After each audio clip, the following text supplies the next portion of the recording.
Шарапиятов атындағы жалпы орта мектебінің 8-ші Б сынып оқушысымын. Ұлы ақынымыз Абай Құнанбайұлы: өлсем орным қара жер, сыз болмай ма? Өлсем орным қара жер, сыз болмай ма? Өткір тіл бір ұялша, қыз болмай ма?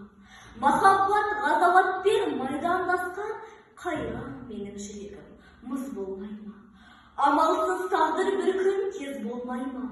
Біреуге жай, біреуге тез болмай ма? Асау жүрек аяғын шалыс басқан, жерін тауып артқыға сөз болмай ма? Сонда жауап бере алман, мен бейшара, сіздерге еркіндер байқап қара. Екі күймен бір жанға әділетпен, қаны қара бір жанның жан жара. Жүрегімнің түбіне терең бойла, мен бір жұмбақ адаммын, оны да ойла. Соқтықпалы соқпақсыз жерде өстім, мыңмен жалғыз алыстым, күнә қойма. Жасымда албырт өсті, елден шырақ. Айлаға, ашуға да жақтым шырақ. Ерте ояндым, ойландым, жете алмадым. Ерек басты, көп көрдім, елден бірақ.